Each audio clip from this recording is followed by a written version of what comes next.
to present or testify, if you would please sign the sign-in sheet, which is up front. Thank you.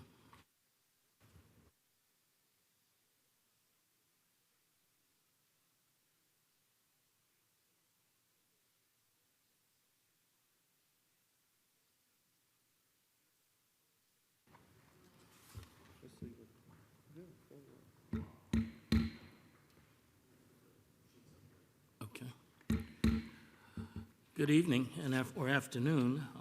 We'll call now to order the Design Development Review Commission meeting for today, May 14th, 2015.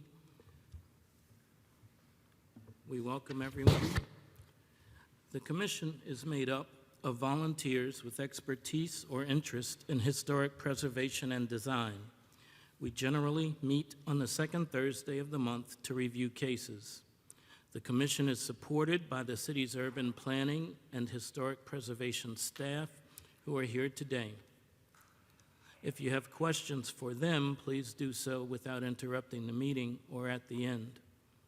The meeting generally proceeds with the staff calling the case and describing it. The applicant may come forward afterward to add to the basic description of the request if necessary. If so, please try to keep your presentation to less than 10 minutes. The commissioners will then have an opportunity to ask questions.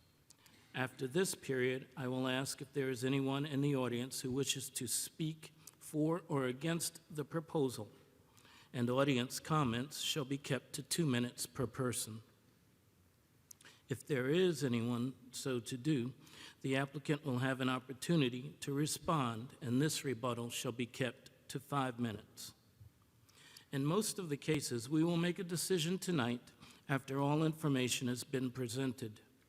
If your case is denied, or if you feel that your decision was made in error, you and anyone with standing have the opportunity to appeal it within 30 days of the decision.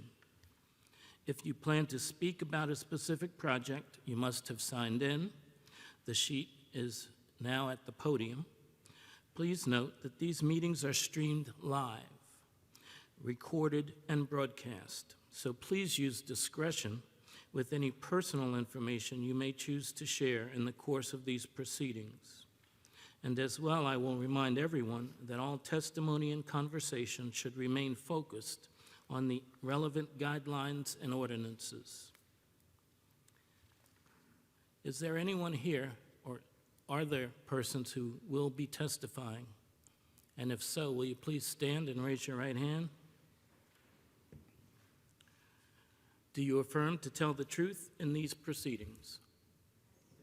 Thank you. You may sit down. Staff will call the roll, please. Certainly, Mr. Cohn. Mr. Cohn? Present. Ms. Great? Present. Mr. Gressett? Present. Mr. Herger? Present. Mr. Powell? Present. Mr. Nguyen? Present. We have quorum.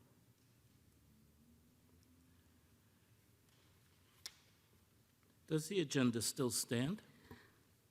We have had some changes since publication.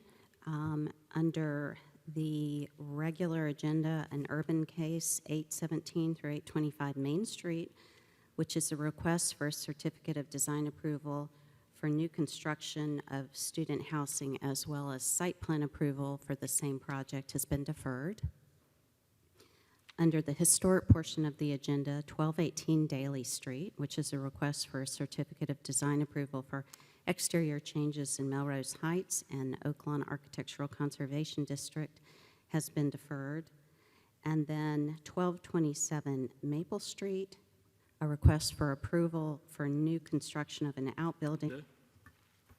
Is designed to allow swift application of the guidelines and decisions. We will continue with the consent agenda as it is.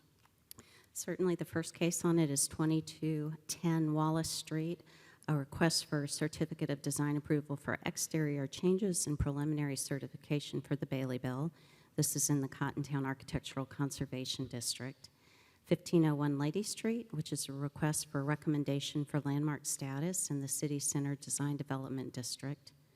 1227 Maple Street, request for a certificate of design approval for the construction of an outbuilding in Melrose Heights, Oaklawn Architectural Conservation District.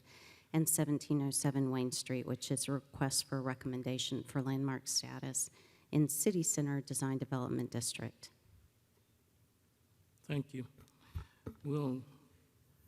Are there any persons who have any objection to the consent agenda as it's been presented?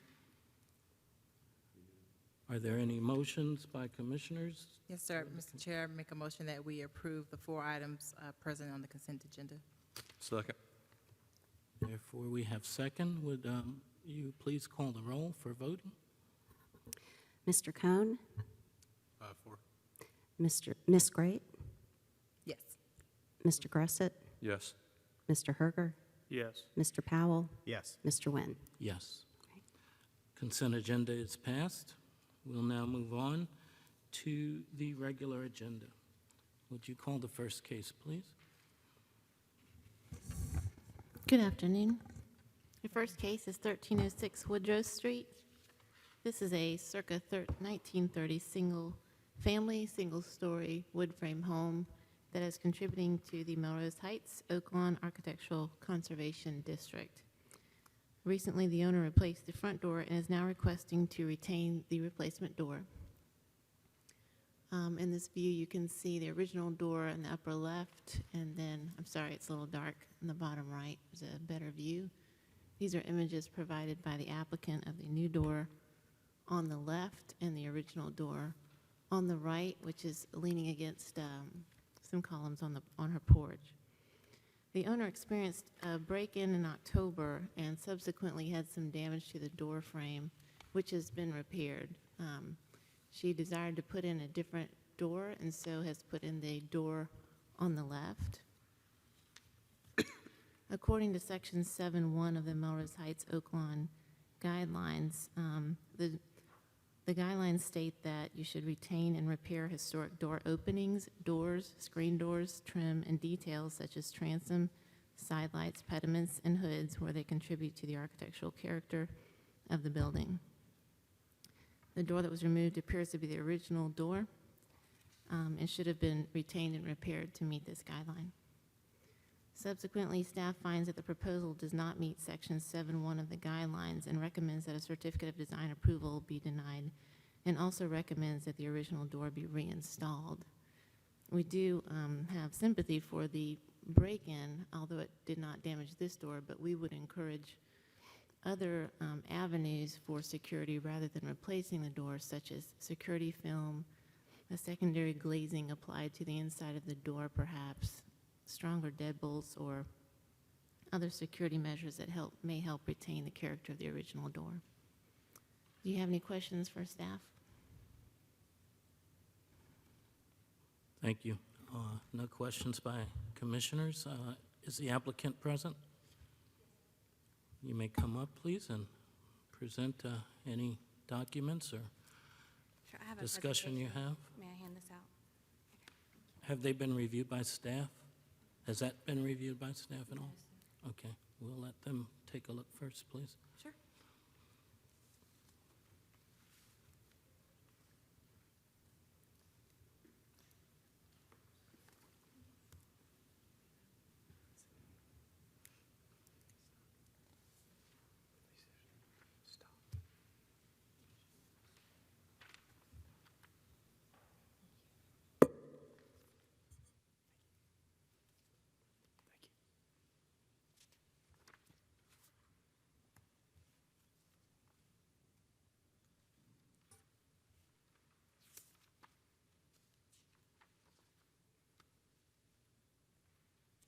And I can present or walk through this whenever y'all are ready. Just let me know. You may go ahead, please.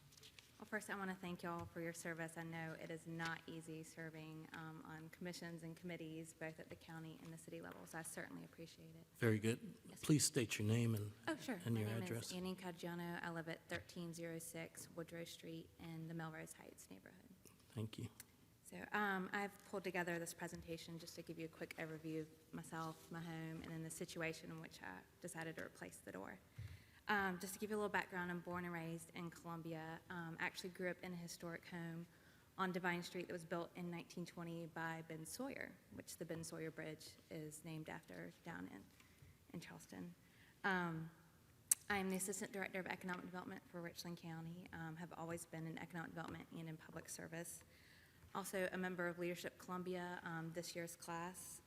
Have served on both the Shandon Neighborhood Council and the Melrose Heights Neighborhood Council, and am a volunteer with CORE. Oh, okay, thank you. I'm usually very loud, so that's why I was trying not to project too much. To tell you a little bit about my house, it was built in 1934. It was a bungalow that was renovated in 2012 by a flipper. I never met him. I'm not sure who he was. That's who I purchased it from. But it was actually purple, had extensive termite and fire damage, so he certainly saved it from complete disrepair. And I purchased it from him in 2012, and that was my first home. The break-in happened October of last year while I was on a trip representing both South Carolina and Richland County and the City of Columbia in Europe on a marketing mission. You can see from some of these pictures, they actually tried to pry open the door and split the frame top to bottom. They stole the doorknob, which was a part of the home that I actually really loved. It was one of those crystal doorknobs. I guess they thought it was worth something. They also smashed my back kitchen window and trashed the house. Sorry.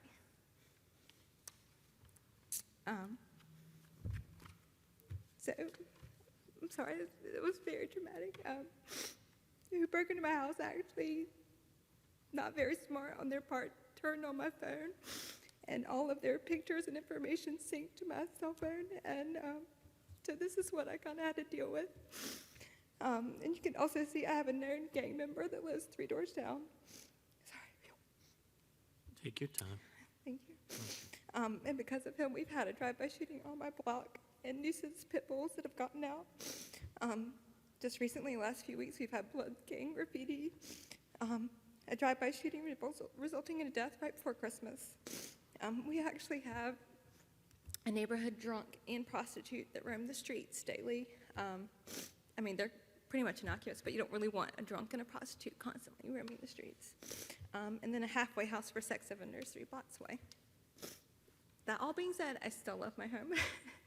But these were certain things that I took into consideration when replacing the door. So when I got the assessment, I went back and familiarized myself with these guidelines. I hadn't seen them before. And the overall guidelines kind of, these things that I underlined spoke to me that I need to maintain and protect the structure, which has certainly been done, and that the goal should not be construed to restrict design creativity. Instead, they should be interpreted to encourage it. So, and I believe that's what I've done with the door replacement. Also, the guidelines that they specifically pointed to in the assessment, the first one was not applicable, which I think is incredibly applicable to my case. It says, install new openings so that they carry the same rhythm of existing openings and are compatible in size, materials, and design. That whole frame has been rebuilt, both interior and exterior, and I maintained the height, which was very important to me, but I think important to the house as well. And then the other guideline they said was not applicable was it is applicable, but number 3, replace missing or deteriorated doors and doors that closely match the original or are compatible with contemporary design.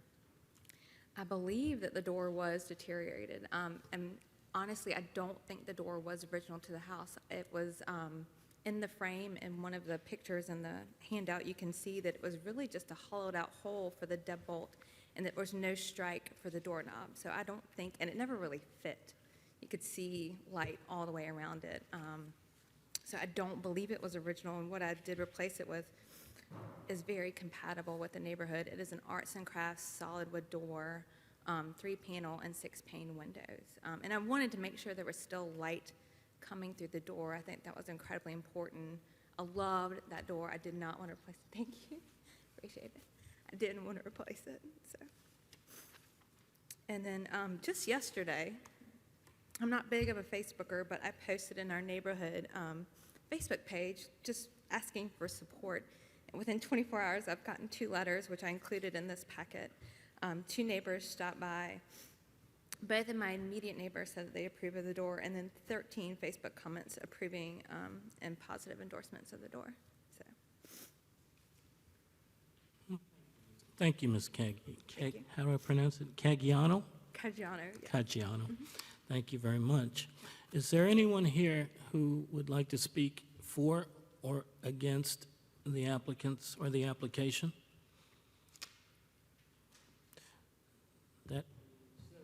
That being so, we'll have a discussion by commissioners.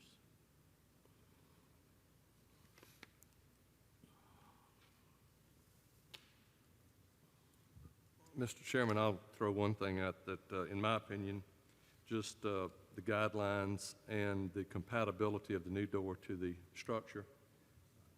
I think in this particular cases, there were pretty significant reasons for changing from the all-light, the 9-pane glass door to a more solid door. And I think the applicant has done a very good job of meeting her goals of home security, but at the same time trying to get a door that is compatible with the style of the house. So I don't know that we have to always replace exactly what's there, but I think it is important to try to stay consistent with the theme of the house. And, you know, I think she has done a good job of that. So I would throw that out maybe for discussion. Thank you, Mr. Gressett. Ms. Gray? I have a question for staff. In terms of door compatibility, would there have been a door that would be more solid that would have been compatible to meet the guidelines? Or is the opinion that anything other than what was the original door would not meet the intent of the guidelines? Well, since she has the original door, the guidelines state that you're supposed to retain and repair that. So it doesn't really give you the option of opening a catalog and saying, these all would look good on my house, unfortunately. So because she has the door and it appears repairable, I have not looked at it closely. The way I interpret the guidelines and understand them is that you're supposed to retain and repair that. So isn't that this new door is incompatible? It's just that there is a new door on the home? The way I understand the guidelines, yes. Are there any other commissioners with comments or discussion? The point was made that what we've referred to as the original door didn't fit well. In this type of home, is it common to have doors that might not fit particularly well, that are still original, they just weren't sized properly to begin with, or is that? Yes, we hear that with almost every single door, basically because wood shrinks over time, and there can be changes weather-wise. In the winter, it may fit a lot looser than the summer, but we do hear that sometimes. And also, I would add, we are sympathetic, but it is a conservation district, and the idea behind that district is that you would conserve original materials, and this has not been proven to not be original. In fact, that door is fairly prevalent in that area, so it is incumbent upon the applicant really to say that, or prove in some way, not just say, but really just to prove that it's not original. Otherwise, we operate under the assumption that we're dealing with original materials that should be conserved. Thank you. Any other comments or discussion? I have a question, Ms. Caggiano, for you. Your staff has presented alternative approaches. Yes. How are you, of those, I mean, considering? at this point, I'm not considering them. Getting this door approved by my insurance agency took a very long time. So I'm not considering it, no. And to address the fact that the door is still on my porch is because I appreciate history and I was not going to throw it away. My contractors wanted to go put it in the dump, but I knew that somebody could reuse it, would want to. Would you describe the alternatives that were presented, please? The alternatives that were presented in the evaluation included adding a safety film, which is particularly created as a safety product that would be applied to glass. And basically, if they're able to break the glass, then the film holds and it can't be punctured easily at all. They use it sometimes on commercial buildings. A secondary glazing panel could be added to the inside of the door that would cover the entire glass area that could be made of plexiglass or some other durable material that's also very difficult to break, or a storm door, a safety door in some way, or stronger escutcheons or deadbolts to the area where they might pry the door open, which, as she mentioned, the lack of a strike plate, I imagine that was probably part of the reason it was so easy to pop that jam. So there are some stronger methods for that. Thank you. Thank you, Ms. Caggiano. I think at this time, we will call for a motion. If there's no further discussion by commissioners, please offer a motion if anyone is willing, keeping in line with the guidelines.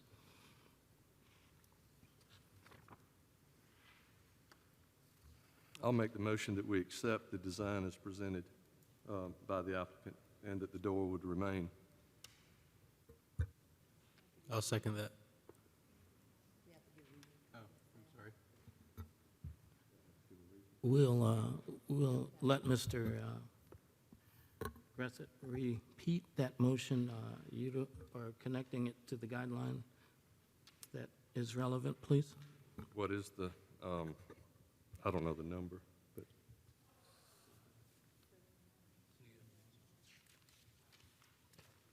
you want 7.1?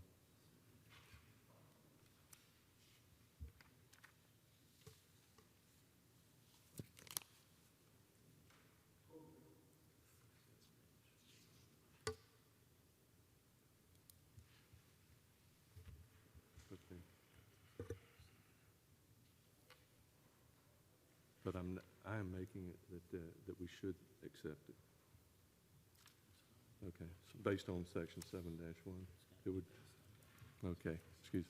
Well then, I'll make the motion that we accept it based on section 7-1 as reviewed by the staff, but I make the motion that we accept the design as presented by the applicant. Is there a second? I'll second that. Would staff please call the roll for vote? Mr. Cohn? Yes. Mr. Gressett? Yes. Mr. Nguyen? No? Ms. Great? No, it's not.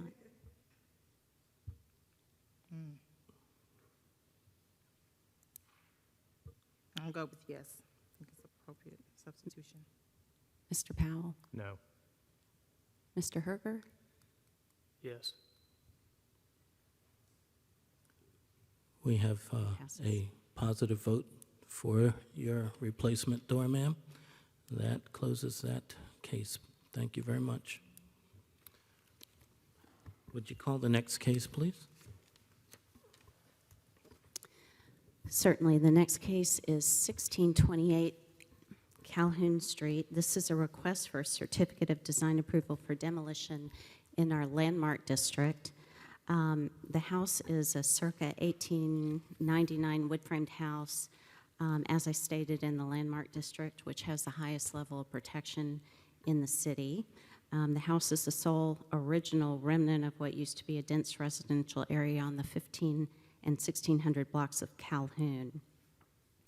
It's a two-story folk Victorian structure with a double front porch, original windows, wood shakes, and a decorative gable. It is currently covered by asphalt siding, although there is some indication of wood siding still underneath.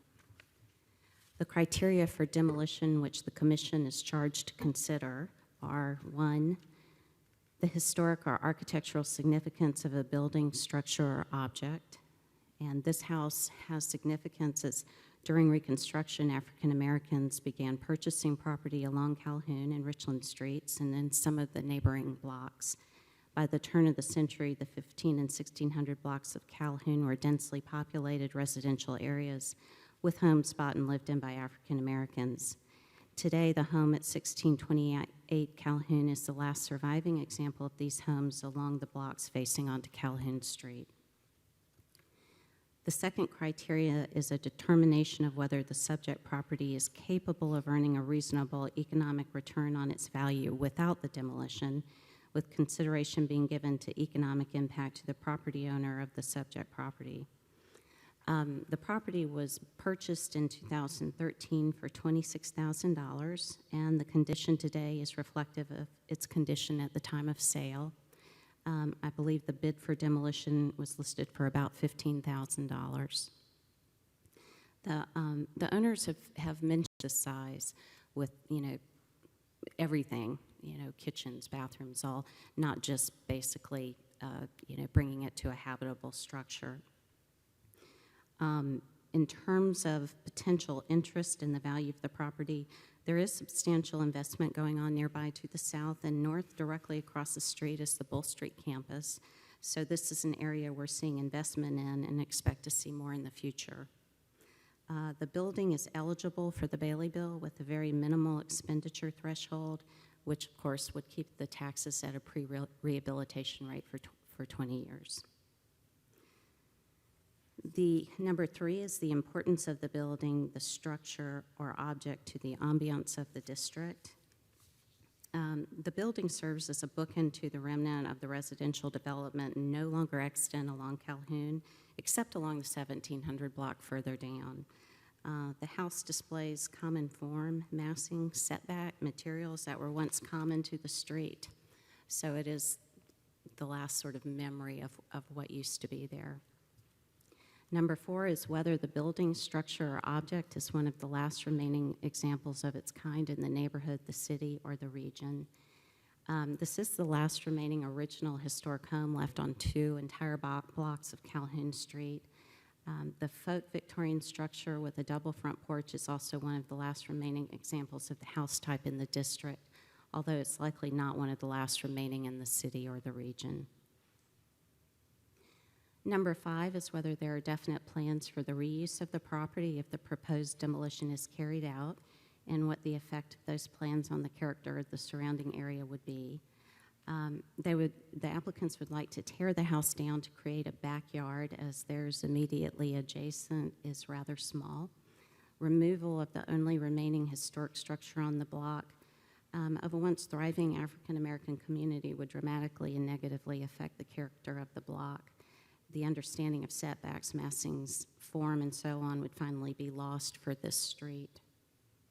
Additionally, given the small lot size, which is around 33 by 70 feet, and current zoning regulations, it is unlikely that anything new could be built here in the future, although it is a usable property now. The existing structural condition, history of maintenance, and use of the property, whether it endangers public safety, and whether the city is requiring its demolition.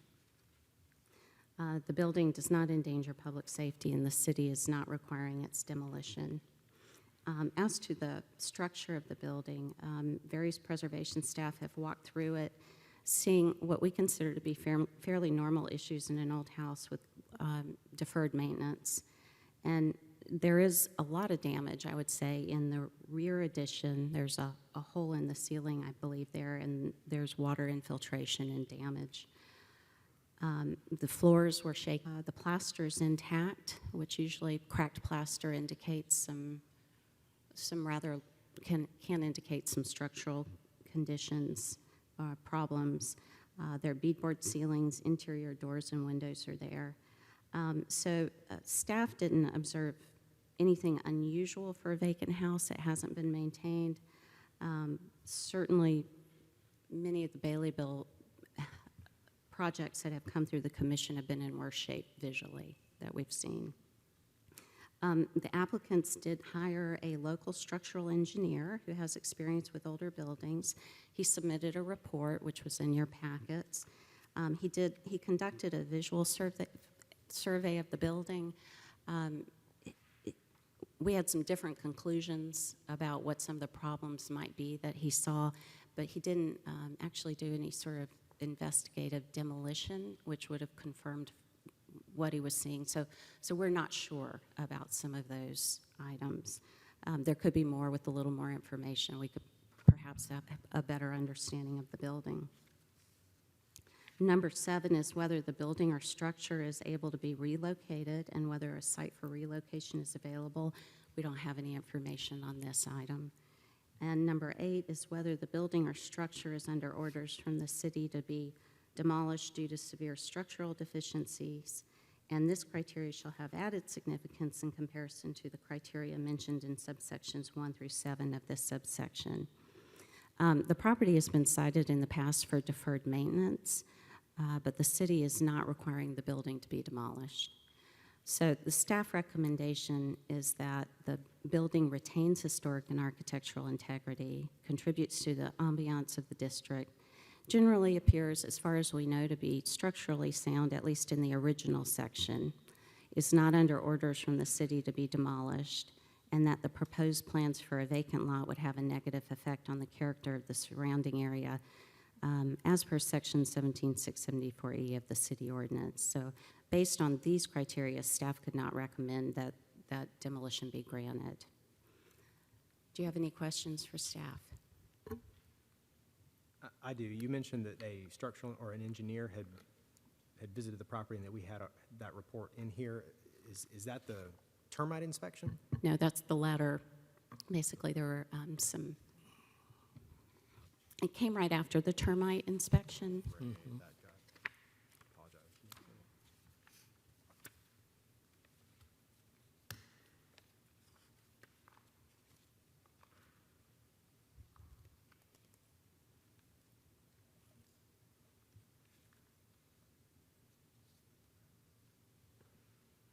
The applicants are here. Would you like to come up to the podium, please?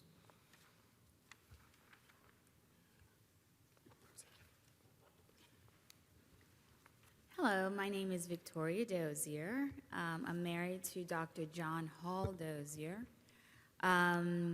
We are the proud owners of 4 historic homes, 1 or 3 that have been in my husband's family since 1909, and we will be the 6th generation that will be in that home. My husband is also the Vice President of Historic Columbia. We received a preservation award on one of our homes that we've renovated. So we are truly people that have positive intentions on preserving historic homes, given that Henderson Street was one of the first African American streets that were owned by African Americans, given that the asylum was there. With me, I have my husband, John Dozier.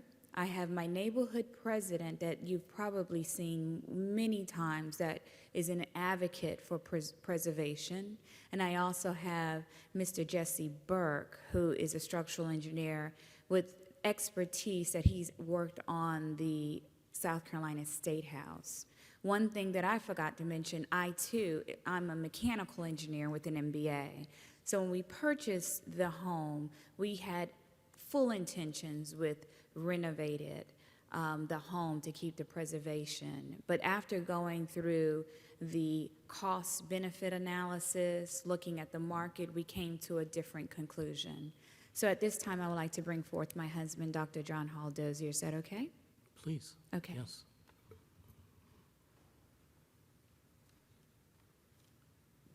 Good afternoon, Chairman Nguyen and Good afternoon. Council. My name is John Dozier. As my wife said, we are the owners of 3 homes, 2 of which are adjacent to this property. I want to kind of clear up a couple of inaccuracies. We're in district. I'm sorry, 4 homes, 3 homes in addition to this one, 1628. I want to clear up a couple of inaccuracies that exist within the report. And although we're making the argument that the staff's findings are not are not sound based on the fact that this home is structurally not sound. And Jesse Burke is here, and he will talk about that. But I do want to clear up a couple of inaccuracies. One of the inaccuracies that they provide is the fact that the home was left abandoned by Mrs. Evelyn Murray back in 2010. Well, in fact, it was back in 2007. Mrs. Murray acquired the property from her husband, who passed away in 1999. I knew them. I grew up in this home. I'm very familiar with these properties. As a matter of fact, I'm very familiar with this whole block because it was very different when I was growing up as a child, obviously. But he died in 1999. Mrs. Branch acquired the home, but didn't acquire any money. The house was falling into disrepair as she was living there back in 1999. And I can attest to that because I was still living here in Columbia, South Carolina, or visiting Columbia, South Carolina back in 1999. She left the house in 2007, in the summer of 2007. This is shortly after my parents moved out of the house that's on the corner.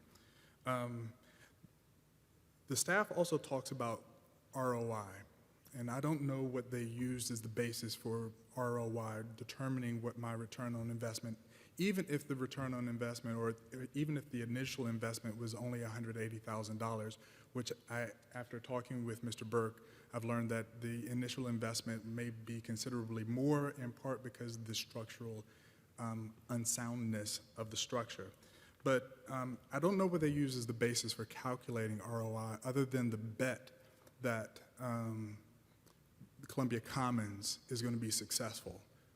But every indicator to me tells me that it's going to be hard to rent this place, in part because we're in a building boom right now, and many of our renters right now in the city of Columbia are students, and students are having new housing options. But I'll also cite that just around the corner on the 1600 block of Richland Street, there are 2 properties that are currently for rent. In the 1500 block of Richland Street, which again is right around the corner, there are 6 properties that are currently for rent. On the 1400 block of Richland Street, there are multiple office spaces that are currently for rent, and most of these places have been for rent now for the last 6 months to a year. So I don't know what they're using to determine ROI, but it seems to me that I would be making a significant investment in a property that is that first is not sound. So therefore, in order to replace this property, which is what I would be doing to do anything with it, in order to replace this property, I would have to take what's there away to rebuild it to look like what it exists today. And in my opinion, that's not historic preservation. I also want to acknowledge the fact that in this report, the staff cites that the homes that were demolished by the Columbia Eye Clinic back in the 1980s, that those homes that were built in the same time were in significant disrepair, and in fact, some of them had been recommended by the city to be demolished. Now, that's in this report, and I'm confused. I mean, how can those homes have been in disrepair back in 1980, and we're in 2015, and this home, which was built in the same time frame, is still suitable for suitable for renovation. So again, I make the argument on a couple of bases, and I will bring up, before Mr. Burke kind of closes, if we could, Mrs. Marks, who is our neighborhood association president, has also been through the home, and she wants to make some remarks about it too. Thank you, Mr. Dozier. Ms. Marks? Could I add one thing? Sure. We also, in your report, we had a termite assessment done Part of our package. on the property. And again, the termite damage was so significant that, and the owner of the termite company said that he would never bond this property because there's too much moisture in the wood, and the damage is such that he would never feel comfortable bonding this property. So I want to add that point too.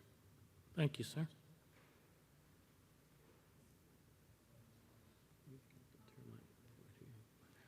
Termite report is here. My name is Elizabeth Marks. I live at 1908 Henderson Street, right around the corner from this house. I'm also president of the Robert Mills Historic District and a lifetime preservationist, and certainly someone who has fought tooth and nail, not just for buildings in my neighborhood, but for buildings all over the city, just recently including the Palmetto Compress, which we were successful in saving. I think it's important to know that for you to know that the Doziers have involved the neighborhood in this process from the time they considered buying it until they bought it, and we've been beside them as they've worked through the different options for this property. And we've been with them as the options have narrowed, as the reports have come in on the various problems with this house. And you don't know them, but they've been very important to our block. They are in the process of restoring 3 properties on our block and have done a wonderful job on the first one that they've completed, and we're excited about, well, they've actually completed 2, and now they're starting to work on the 3rd. They are preservationists. This house has presented some really unique challenges to them. And the neighborhood always hopes for preservation, but the Doziers haven't hidden anything from us, and they've put all the problems on the table, and they've asked for suggestions, help, recommendations. You know, we've pulled in experts to talk to them to see if there's something that could be done about this. And we're sympathetic to the fact that their options have narrowed. And of course, we love this house. We care about it. Our hope would be for preservation, but we're aware of what they've gone through, and we stand by the decision of this committee. But we just want you to know how hard they have worked, how serious they have been about finding an option that could preserve this building, and their commitment to preservation. And this is not their optimal option either. Thank you. Thank you, Ms. Marks. And there's one other, I believe.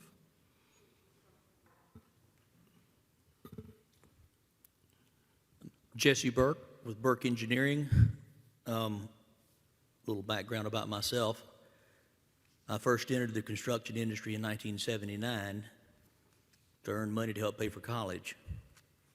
I have 3 engineering degrees, including a master's in structural, and licensed in several states.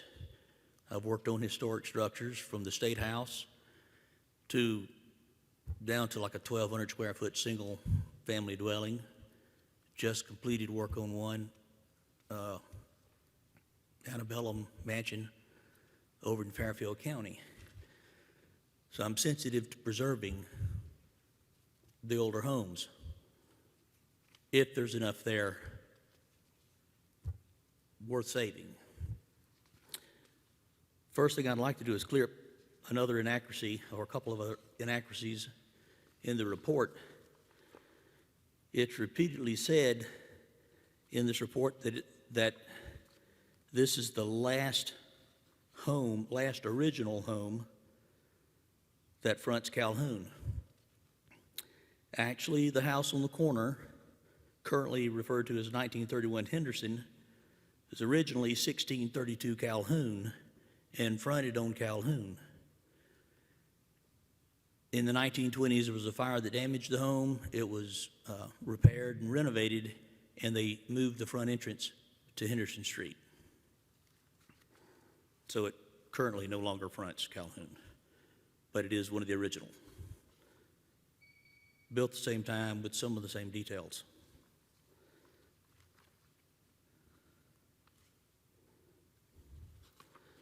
I think staff and I have a difference of opinion of what is intact and what's not.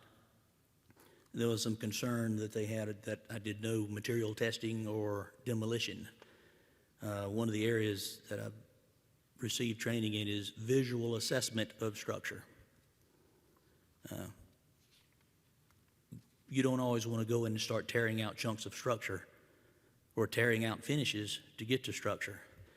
And if you walk in a room and you look and you see the floor is dropped about 12 inches, you don't need to tear into that to know that there's a structural failure somewhere. The comment on the stairs that go up to the second floor not being that bad. Staff had a photo of the stairs. And, okay, in that photo, I cannot believe the stairs were built with that steep of a pitch to the right. I think what's going on there is down below in the foundation area, rot, termite damage, whatever, the whole wall, everything dropping down. Another inaccuracy was the back being an addition. The little single-story porch might be an addition, but the main back part that's 2 stories tall and collapsing shows up on the 1919 Sanborn map, and it appears to me to be original.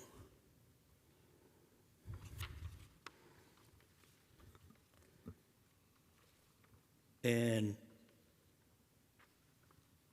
one of the other floors, they said they thought was sound and not failed. Depends on how you define failure. If it looks like a swayback mule,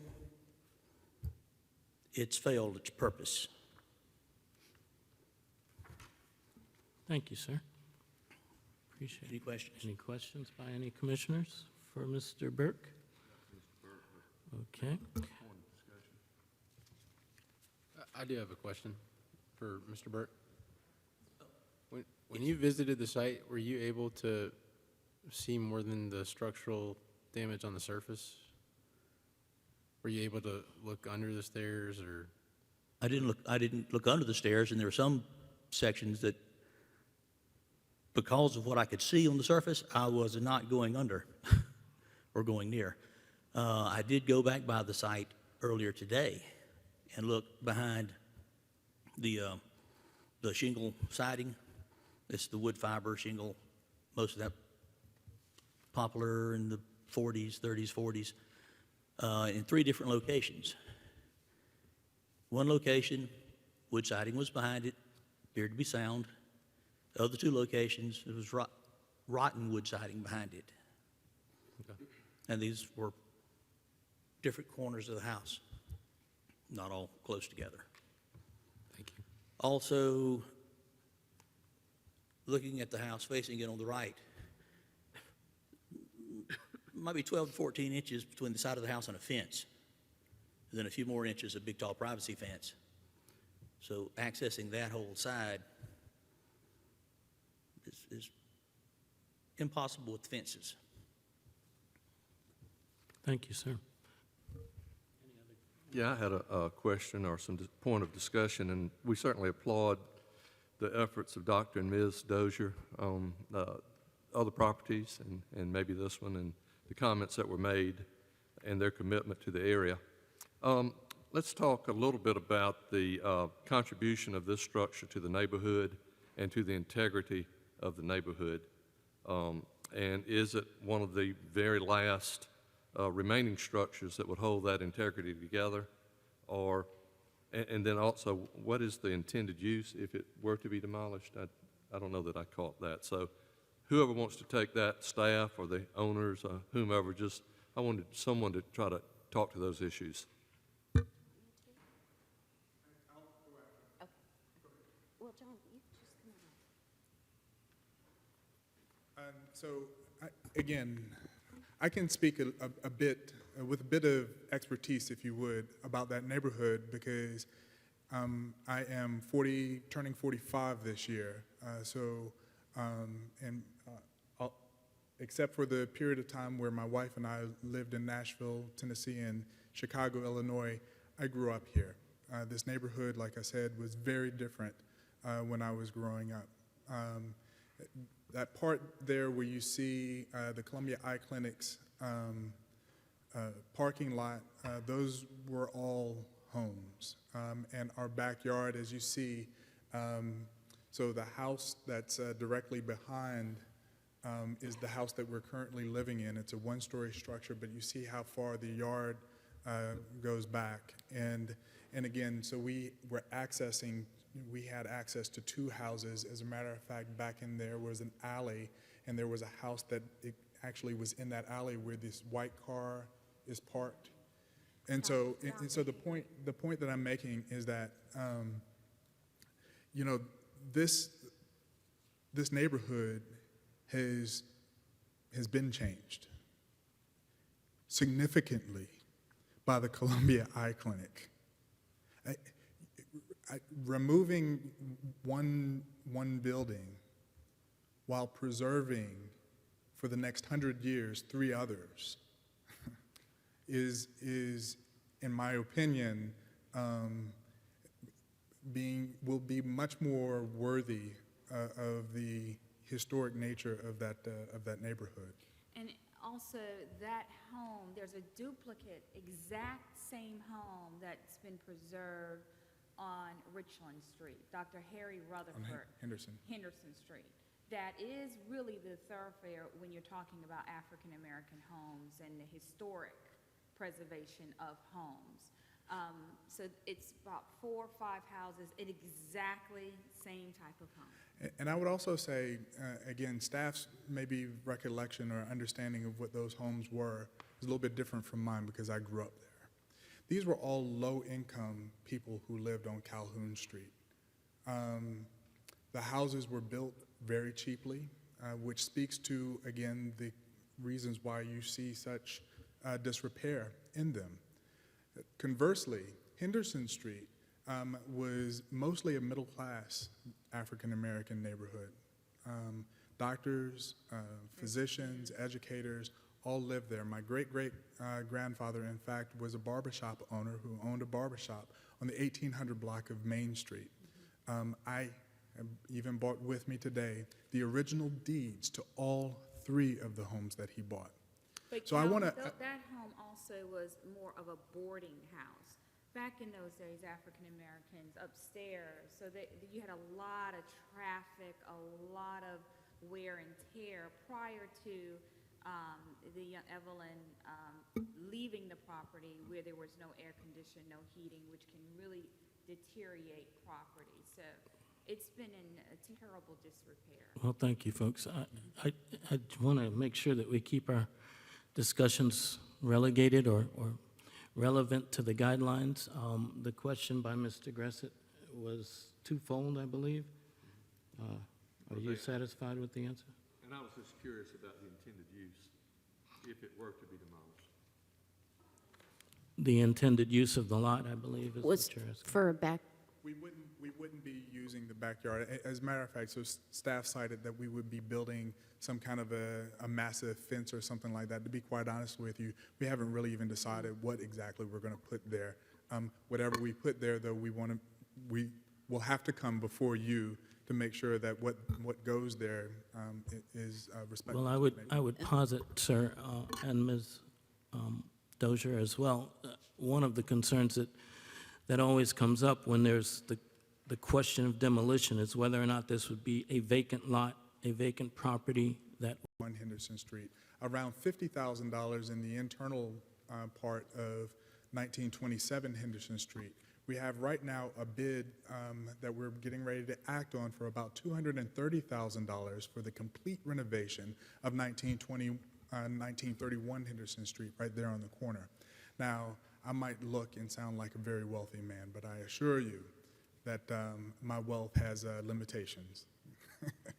And so again, the amount of repair that would be necessary for this house, 1, would not mean a historic preservation, but 2, would not be financially feasible either. Thank you. Any other questions by commissioners? I thought there was a concern about zoning, that if the house was torn down, the setbacks based on the empty lot would make it unbuildable. Is that right. correct? My information at the time that this was written was that the Doziers wanted a backyard. That was the sum total of what I knew about what might happen there. But one of the things we were looking at in terms of, if the house went away, just thinking in the future and knowing there's potentially yet another gap coming up, is that if someone wanted to rebuild there at some point, could they? And with the dimensions of the lot, it's very narrow. It's about 30, I believe it's about 33 feet. With the setback requirements from structures on a lot and so on and so forth, it would be, lot coverage, it would be difficult to put anything there. However, to put anything new there. However, our zoning administrator said the house, if rehabilitated, could certainly meet commercial functions. Any other questions? I have one question that pertains to subsection 7 of the demolition review, whether or not the building or structure is able to be relocated and whether there is a site available for relocation. Have you folks investigated that in any detail? The only reason we've not investigated that is because we have information that says that this house is not structurally sound. Moving it then to me would be not an option, because to move it, you would have to have a structurally sound house. Thank you. Any commissioners have any further discussion? Is there anyone here who is in opposition to the application? We will move now for a motion. Mr. Chair, I'll make a motion. I move that we grant certificate or allow the request for demolition of 1628 Calhoun Street based on the understanding that the building is currently structurally unsound and that the financial viability of reconstructing that structure beneath the historic fabric of the building would make it unsustainable from a financial standpoint, as well as on the basis that the adjacent properties have already been demolished for the Columbia Eye Clinic, therefore drastically changing the Calhoun Street facade in general well before this case was brought before us. I'll second that. We have a motion and a second. Is there any further discussion? Would you call the roll for vote, please? Mr. Cohn? Yes. Mr. Gressett? Yes. Mr. Wynn? Yes. Ms. Great? No. Mr. Powell? Yes. Mr. Herger? Yes. The Mo- request, I'm sorry, No, go ahead. your request for certificate of design approval for demolition has been approved. Thank you. We'll move on to the next case. Mr. Chairman, I'm going to recuse myself from the discussion of this next matter. Okay, thank you, sir. Will we will maintain quorum with this recusal? Yes. Okay, thank you. 2150 Hardin Street, the Parker Annex Building. Mr. Threet from our office will present the proposal. Good afternoon. The Parker Annex Building is located southeast of the Babcock Building on the campus of the South Carolina Department of Mental Health. It was built in 1910 with distinctive architectural features that are consistent with other prominent front gable buildings on the campus. The Parker Annex is the last surviving building on the Bull Street campus that was constructed specifically for African American patients. It originally served as overflow housing for male African American patients that were in the Parker Building, which was erected in 1897 and demolished in 1980. With historic landmark designation, the building would be eligible to apply for the Bailey Bill, which would make a rehabilitation proposal for the building more economically feasible. It is currently in need of significant repairs, and the property owner is seeking landmark designation as the first step in the rehabilitation process. Staff recommends for the application of the design preservation overlay to designate the Parker Annex Building on the Bull Street campus as a Group 2 landmark using the Secretary of the Interior Standards for Preservation as amended in Section 17674 of the Columbia City Code as design guidelines. Any questions? No questions at this point? If I might I think- mention, we do have a letter of agency from the development group, but have requested a formal letter that they approve of this process, the landmarking process. So we're waiting on that, but I would just, any motion you make, I just make it conditional upon receiving that letter. We don't, it will be fine. We're expecting to receive it. Okay, thank you. I do believe the applicants are here. I was just going to ask, if the applicants are here, would you like to come forward?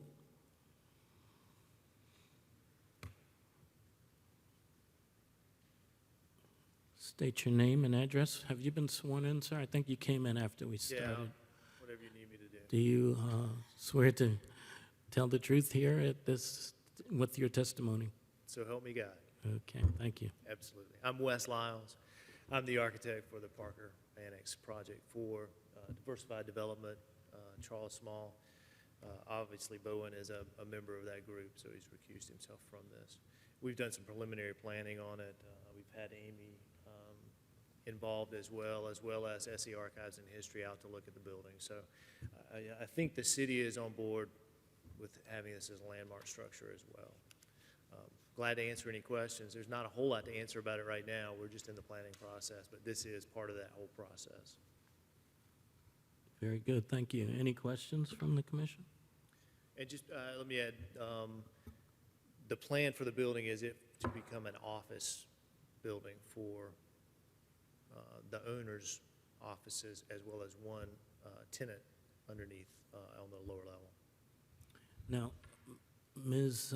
Moore stated that they are anticipating a letter from the developer. Have you had discussions with the developer yourself? Well, Bob Hughes is obviously the developer. He's buying the property from the state, then we'll transfer it to Diversified Developments Group. So there is some passing back and forth for that process, but that is part of the process for Columbia Commons, if you understand. Sure. Sure, how Thank that you. works. Okay.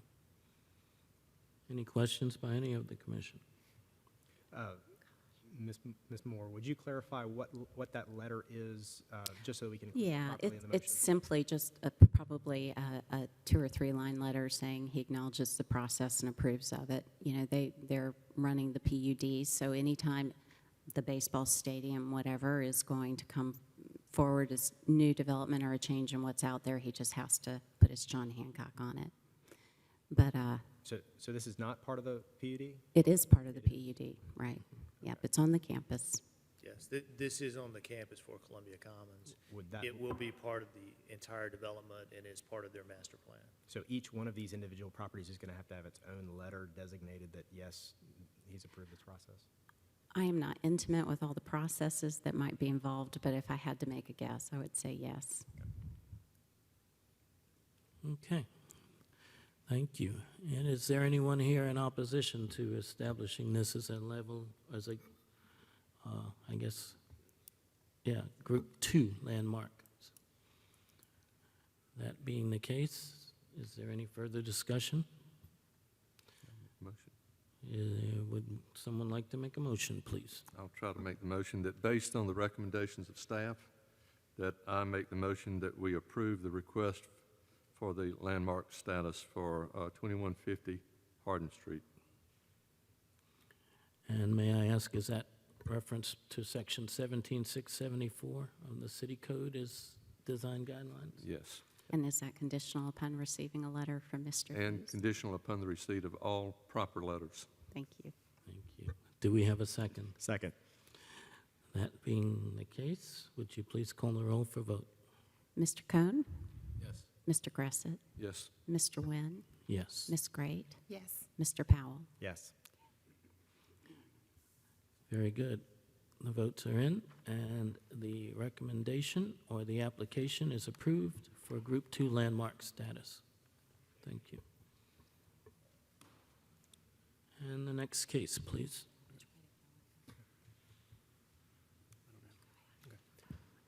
Okay, the next case is 1319 Somerville Avenue in Cottontown, Bellevue Architectural Conservation District. This is a two-story house located at 1319 Somerville. It was built around 1925, and it's a contributing structure in the Cottontown, Bellevue Architectural Conservation District. It was reviewed by the DDRC in October 2014 and received the Baileyville preliminary certification at that time. The applicants are now requesting the approval for removing one historic window located on the lower left side of the house near the front in order to accommodate interior stairs to the second floor. Currently, the stairs are on the outside. These windows are visible from the sidewalk, and one condition specifically mentioned in the Baileyville preliminary certification was that the paired historic wood windows located on the first floor of the west elevation closest to the sidewalk will remain in place. Staff has recommended covering the interior side of the windows while allowing the exterior side of the windows to remain. This is a recommendation that the DDRC has approved on numerous projects, including other Baileyville applications, when a proposed interior change affects an exterior feature that is visible from the public right-of-way. The applicants have submitted photos of 1313 Elmwood Avenue as evidence that this condition exists on another property that looks very similar to 1319 Somerville.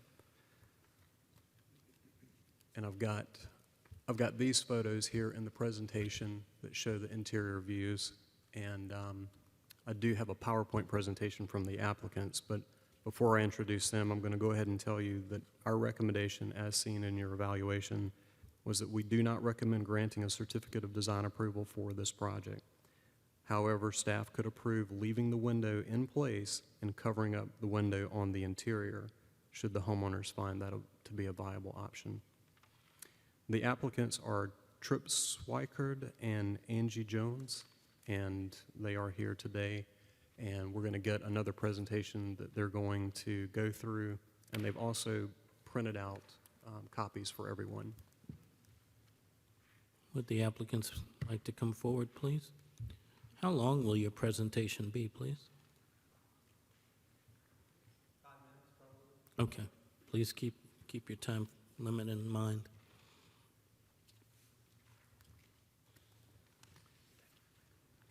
We've, I guess, put together a packet of the Tripp Swikard and Angie Jones. We're the homeowners of 1319 Somerville Avenue. Thank you. We put together a packet for you showing the comparison of the house of like construction. We are, of course, rehabilitating and restoring our home from a duplex into a single-family home. One of the challenges we found was determining where the original interior staircase would have been, along with keeping the architectural integrity of the original house, both on the exterior and the interior. I guess we identified this house on Elmwood Avenue within the same architectural district, approximately a half mile away. As you can see in the presentation, page 1 shows that the house is approximately a half mile away. Page 2 shows the front exterior elevation of light construction. Page 2 shows, or 3 shows the southwest corner, which shows our house on the right, which has a paired window configuration, whereas the Elmwood Avenue home has a single window. This home, along with having the same exterior front elevation, has the same general second-story layout as our house, which is the stair landings and the 5 rooms and the sleeping porch are in the same configuration as the house that we purchased. So we believe that the original interior staircase would be similar, if not in the same location as the house on Elmwood Avenue. I believe slide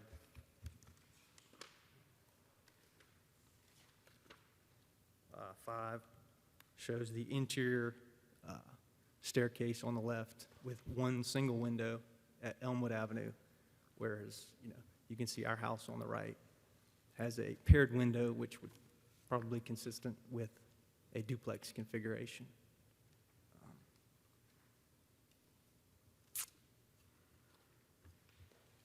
I guess we've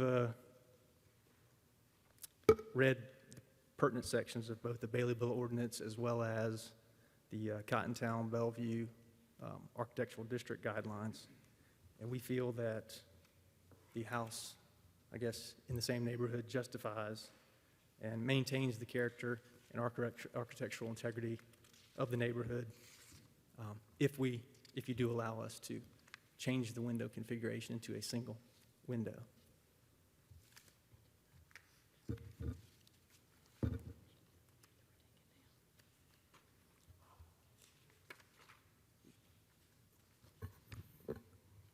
Once again, we were allowed to take this house from a duplex to a single family, and part of that was changing some of the exterior features. We are opening up the enclosed front porch, which was passed previously in October 2014. So when that was converted to a duplex, that was sleeping quarters. So we are opening that again, and once again, we are taking down that metal exterior staircase and putting in the interior staircase. So while some exterior changes are occurring, and we're blessed by the, this group, throughout the course of deconstructing some of this, we found some issues with locating the staircase, and that's why we're here. And subsequently, we found a similar house 2.5 blocks away. Well, thank you. Do you have anything else to add, or? Just answer any questions if you have Okay. questions. Are there any questions from the floor or from the commission? I have one. In the Elmwood Avenue house, it seems like the stair starts from floor level, and in fact, a second window might fit very tightly, but then in what looks like a taped-off area on the floor of that image, it looks like you may be starting with 2 risers up to a landing and then turning the corner. What would be the intention of the new stair that would go in? Would it match the Elmwood Avenue house, or would it be different enough to impact the windows?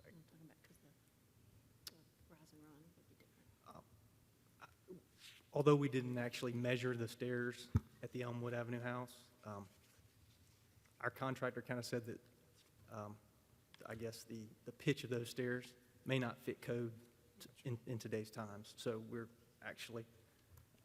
the stairs would actually come further towards the front of the house, if you will.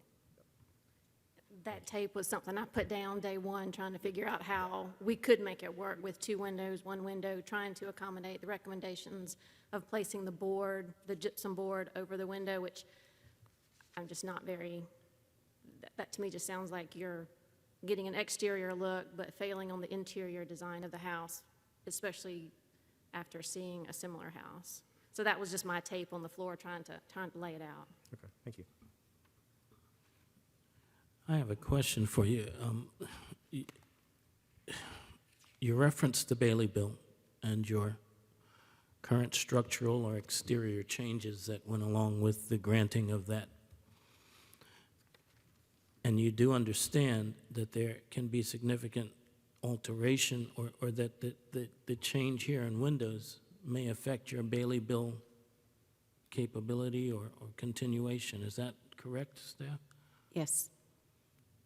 How does that, I suppose I was under the impression that if we worked this out and we were allowed, we were approved the ability to go to the single window, that would affect the initial Bailey Bill recommendation. You're thinking that it would be granted as a result of the initial Bailey Bill approval, is that? That's what I assumed, understanding. only because I don't know how the house was originally constructed. I do not have original pictures, but I found a similar house with interior stairs. So I'm making that assumption that since this house was converted to a duplex and exterior stairs were added and porches were enclosed, that was an alteration, and possibly the double windows were added as a result of removing those stairs. Well, I understand your point, but I think it behooves us to point out that based on the Secretary of State standards for rehabilitation through the Bailey Bill, this would significantly affect your Bailey Bill approval.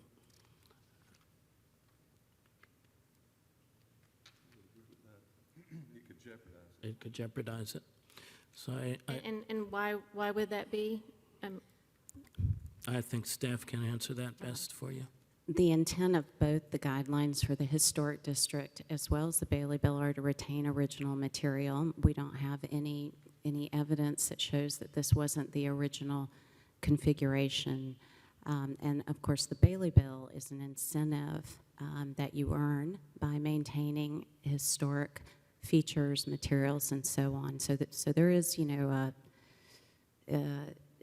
expectation that in return for that incentive, you will retain those items. And I guess the point we were trying to make today was that we are trying to go back to original with the single window and with the stairs located in the same position that we feel from the Elmwood house. And also in taking down and seeing where the flooring changes in the Somerville Avenue house, you can see where stairs had been previously built. So once again, we were making a leap that we are going back to original. We don't want to go back to original duplex. Unless another commissioner would like to add, I will say that the comparison to the Elmwood house does not in and of itself depict the original features of the Somerville Avenue home. And therefore, though your argument is certainly, very clearly stated, I would believe that our decision has to be based on the character-defining features of this particular home, not another structure that you would find as a comparison. And the fact that you have a Bailey Bill approval withstanding that the windows as they are now, double windows there, are features that characterize this home, your Bailey Bill will be in jeopardy. Does the enclosed front porch and the metal staircase represent historical significance? I think the point Mr. Nguyen is trying to make is that we don't have any indication. We're looking at this specific house. So what we have right now is what we can see. You're trying to get it back to, a single-family house, and I understand you got to have a staircase. But the problem is that what we know about the house is what we see. And so, clearly that metal staircase hadn't been there since the 20s. I don't know what could have been, but, that's definitely not original. And we're pretty sure that, that porch was open at one point in time. The materials and all are just not consistent. So we're trying to work with you in terms of, trying to get you as close as we can get on this particular house. But to my knowledge, we've never removed or permitted removing an architectural feature like a window, but have worked with people in trying to handle it on the inside to give you the flexibility you need to get on the, what you need to have happen on the inside. And we do have a lot of people who sheetrock. You can remove the trim and just sheetrock over the interior window so it looks like any interior wall. All right. The home has several different sizes of windows, Mm-hmm. including the ones that are upstairs that enclose the sleeping porch upstairs. Mm-hmm. I just can't believe that every single window on the house is of historic, I guess, significance. If Yeah, and you know what, you might be right, Okay. but we don't have anything telling us anything different. And this house, the pairing of the windows, the way it handles is a little different than, the Elmwood house. the pictures of the Elmwood house show a paired window, I guess, further north as well. As you can see below the circle on the blue circle there, Mm-hmm. shows a paired window on the left, and a single window that we're trying to actually restore the house to on the, up near the front. Is the window circled in blue, is that a window or is that an original door access for second floor? That's the Elmwood house there. Right. I believe that's a window with a transom window above it at the actual, I guess, the landing of the stairs before Right. they make a 90-degree turn and continue up to the second floor. So further to the back of the house, you can see there's a paired set of windows, and a Right. single window up front. We're trying to mimic that. Well, folks, I think at this point, your presentation is quite complete. We've had a full explanation from staff as well as a good understanding now of the Bailey Bill relevance. I will offer you the chance to consider moving forward with this. If a vote goes forward and it is elected or approved to change the windows, you may lose your Bailey Bill certification. Just want to remind you of that. If you'd like to change this application and not go forward with that, I think we can offer you that option. Otherwise, we'll take a vote now.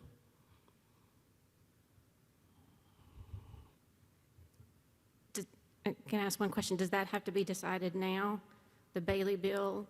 I guess I would like to look back at tax records and see how much potential, that could change for us. I know the Bailey bill is a great opportunity, and we would like to consider working underneath that. But once again, I just want to make sure of that. Well, let me back up. I would just say as well, there is consideration about the guidelines for the historic district, not just the As Bailey well, Bill. correct. Yeah. So there is that. The vote. But once again, the staff is willing to work with the applicant on trying to get a solution with keeping the windows intact on the outside, the appearance. If they would like to go that way on the inside, they could rearrange the stairway. There might be other solutions that they could explore.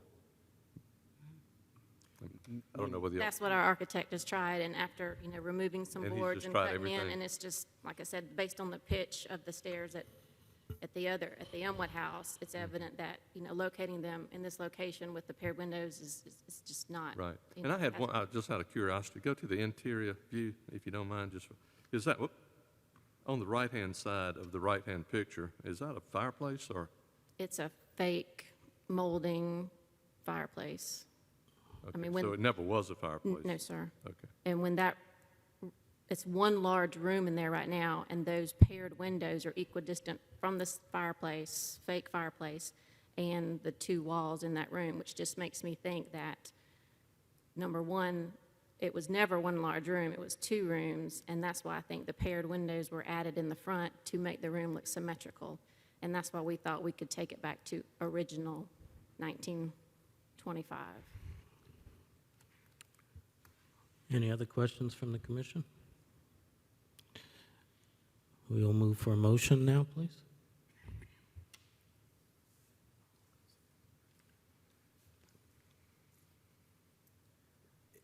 May I ask a quick question? Certainly. Because we've mixed in the historic guidelines and the Bailey Bill, we seem to be making a motion on both simultaneously. Is that?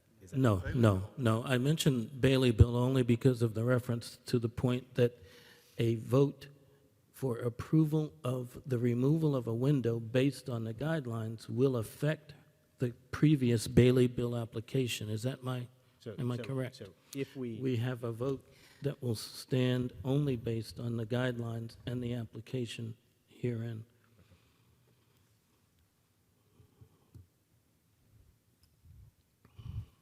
But the guidelines still promote the preservation of architectural features. So we would always review it based on the guidelines with an additional overlay of the Bailey Bill, which is the Secretary of the Interior Standards as amended. So, there are two levels of design review, but they're essentially both at a very high level. Correct. Mr. Gressett? Okay, I'll make the motion that we do not recommend granting a certificate of design approval for this project based on Section 7 of the Cottontown Bellevue Architectural Conservation District Guideline, as well as 17-698 of the Columbia Zoning Ordinance, which addresses the Baileyville projects, and those recommendations by the staff. I second. We have a motion and a second. Is there any further discussion? Will you call roll for vote, please? Certainly. Mr. Cohn? Yes. Mr. Gressett? Yes. Mr. Wynn? Yes. Ms. Gray? Yes. Mr. Powell? Yes. Mr. Herger? Yes. Okay, we have an approval or a denial of the application. We thank you, folks, very much. I believe that is our last case, and that being so, we have one more item to do, and that is an approval of the minutes from our April meeting. Have all commissioners reviewed those minutes? Is there a motion to approve the minutes from April? So moved. Second. We have a motion and a second. Vote, please, by voice. Mr. Cohn? Yes. Mr. Gressett? Yes. Mr. Wynn? Yes. Ms. Gray? Yes. Mr. Powell? Yes. Mr. Herger? Yes. The motion passes. Motion passes. The minutes are approved from April, and we have now one more item. Please, Yes. Ms. Moore. Andrea had asked me to remind you all about some continuing ed sessions. Is that right? And I forgot the paper. Would you like to? She has it. I think there's some combination of courses coming up in July and then again in, in November and December that are available for orientation.